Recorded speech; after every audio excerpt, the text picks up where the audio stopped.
Hello everybody, my name is Muchaneta Kapfunde. I am here today at the Sustainable Innovations for Munich Fabric Start with Shahar, who's going to be talking to us about some of the innovation that she has been introducing to the industry. Tell me a little bit about what it is that you do, just kind of give people a bit of an introduction. I'm a conceptual material designer, so I work with materials as storytellers. Mm-hmm. So the innovation usually comes from stories about the materials from the past, or the way they interact with people, or maybe the potential in the future.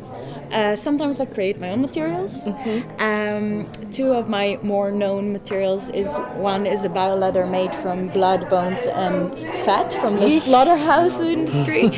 And that was also presented here a few years ago. Another project I'm very busy with was also my graduation project at the Design Academy in Eindhoven, and it's investigating the speculative potential of plastic within the geological changes of nature. Well, before we tackle the plastic, I want to hear more about this blood and guts. Could you tell me a little bit more about what inspired you to take that route? Well, I'm vegetarian already for quite a long time, I think more than 14 years.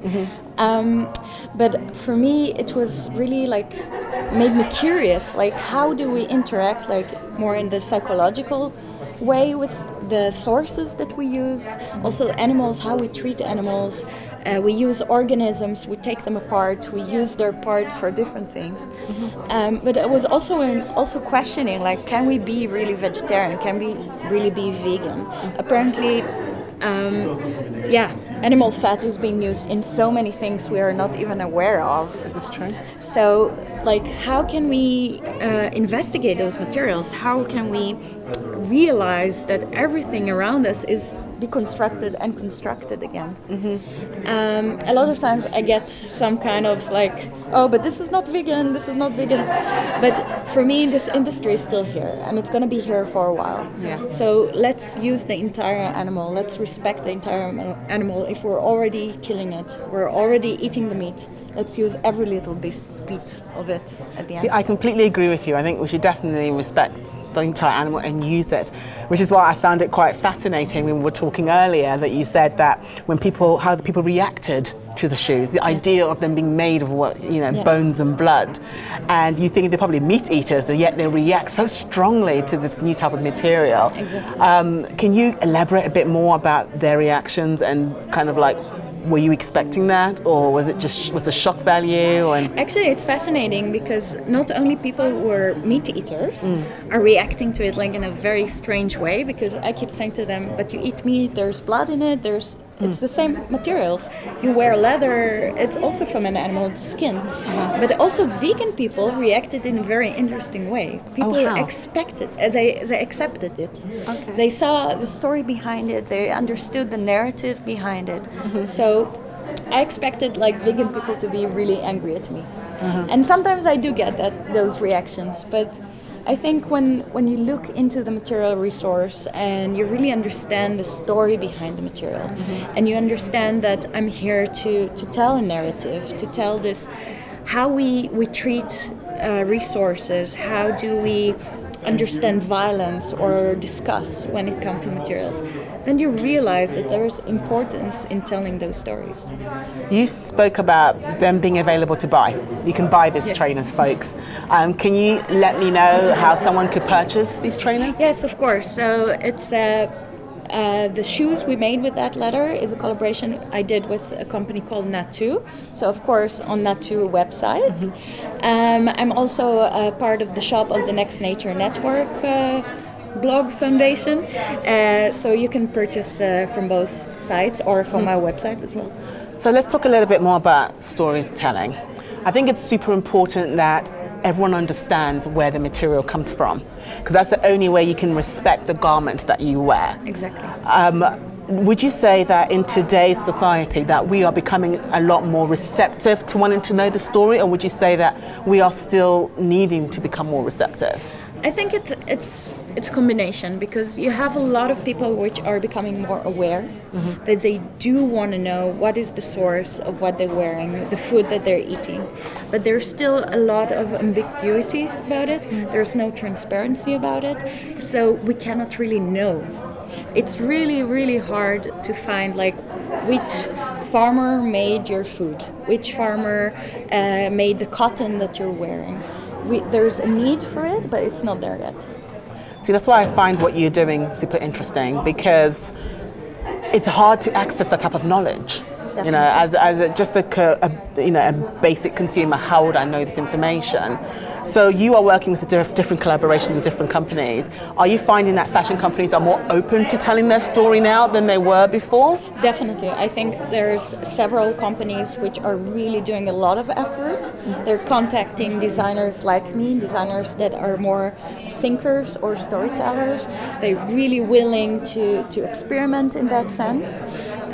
Even if it means to take some risk financially. I really appreciate what Adidas and H&M Group are doing as well, because they are doing an effort. I don't know if it's necessarily possible to be 100% sustainable when it comes to fashion, because still there's the customer's needs, and it's such a big and complex network already, so it's like a big knot. Yes. But I really appreciate that bigger companies that they have a lot of influence really do that work. I mean, I kind of think that it's all about making the effort, because I don't think anyone can be 100% sustainable right now. The technology isn't there, but it's all about kind of starting that journey, wouldn't you agree? To be sustainable, to be transparent, because as we all know, the fashion industry is notorious for being secretive. Yes. So to then tell a very secretive industry, like, oh, you must tell us everything that goes into your product, you know, it's like pulling teeth. Yes. You know, but I do think that if we start to normalize what you're doing, you know, then people will be more forthcoming. Wouldn't you agree? Exactly. And I think the most important part of my job is when I talk to a person, even it's one-on-one like you, for a reason, for an example, and then I see this spark in their eye, and they say to me, like, after they go away, they say, wow, I really have something to think about. Mm-hmm. So they're starting to open their mind to possibilities that in their everyday they don't have to. Mm-hmm. So, like, if I talk about that with them about plastics, or I'm talking about with them the concept of using the entire beast, it's something that they never experienced before. Yes. So I think this is really my drive when it comes to my work. See, I like that, because earlier today I gave a presentation on various types of materials that are available to use now, and I realized that a lot of the people that attended my presentation did not know some of them even existed. Exactly.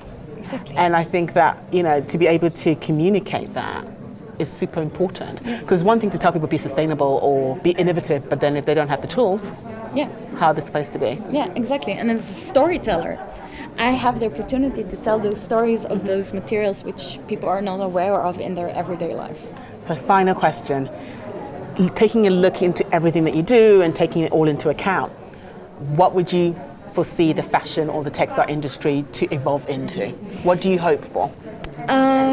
Well, I'm kind of pessimistic, maybe critical in this aspect. I think we'll never be able to evolve to 100% sustainability, 100% circularity, but I want more bigger companies to look into those small storytellers, to really listen to them, to collaborate with them, to see what is possibilities that they never thought of, because they're under economical pressure, they're under what consumers want. So be open to things that you never realized exist before. See, I think that's a great way to end this conversation. Be open to things that you never realized existed before.